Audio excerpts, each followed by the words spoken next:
when we look at data, we can only evaluate data from a particular standpoint, from a particular perspective. Every civilization has a cosmology, has a worldview, has a paradigm. That paradigm is transferred to us in our mother's milk. It's a very unconscious process. You live in a civilization, in a particular culture for a very long period of time. You will learn the ethos of that particular civilization even without your knowing it. That is something which is extremely normal and natural. Every civilization can look at another civilization only from the perspective that it has experienced its fullness in. Now let's say, for instance, the Western civilization.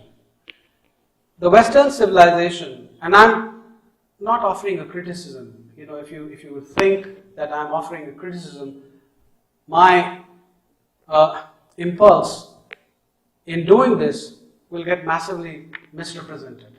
This is a critique, this is an understanding. This comes from the study of both the Indian civilization as well as the Western civilization. The Western civilization has not transcended mind. It has not gone past mind. In fact, the one opportunity that it had to transcend the mind was lost when it crucified Jesus. It is only mystics who go past mind. Anyone who has not gone past mind remains within the confines or the framework or the paradigm of mind. The civilization and its population will look at things from the perspective of mind. Now that is the reason mysticism in Euro-American world either has been persecuted or it has been marginalized. It has not been part of the civilization in a central way. On the contrary, this civilization, for millennia altogether, has taken insights from the rishis, from the mystics. Mystics gain this knowledge after transcending the mind.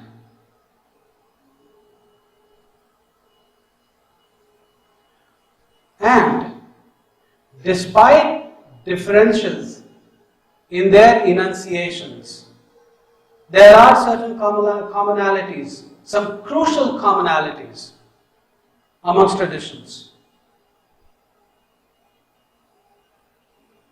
Let me give you an example, Buddhism and Vedanta.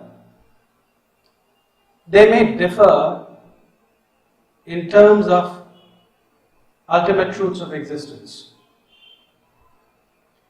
but you will be able to find many different commonalities. Transcendence of mind is one. Transcendence of binaries is another one.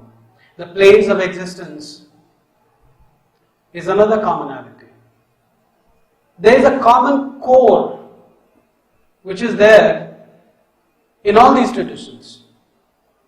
Now, until and unless for the revival of India, we understand the core on which this civilization has been built, we will not be able to get to the very essence of the civilization. We won't be able to explain the civilization either to others or to ourselves. And this is the problem that we are facing in academia today. The yogic knowledge does not even have the legitimacy. Why is that? Our minds, in my understanding, is still very colonized. When we look at knowledge coming from the West. That is predominantly what is taught in the universities today. So every system of thought which becomes dominant in the West becomes the framework or the prism for the evaluation of the Indian knowledge system. Now tell me, can this approach really do justice to this civilization? It does not even do justice interpersonally. If I begin to say that I am going to interact with you and I am going to understand you through the understanding that I have of life, I will never be able to understand you. I will be constantly misrepresenting you. And you will be constantly protesting. So what I mean to say is that what is not possible or feasible interpersonally, it can never become feasible intercivilizationally. And what is happening in India at this point in time? We have internalized the discourse which has come from the West. And we try to understand India. We don't understand India. We misrepresent India in a very, very big way, in a very, very profound way. And what are these universities doing? They are unleashing chaos in this country. There's a political chaos. Of course, when you're here in Pondicherry, everything looks wonderful. It's a beautiful place because of the presence of the Mother and Sri Aurobindo. Step out of this country. Every day you will hear about some chaos or the other.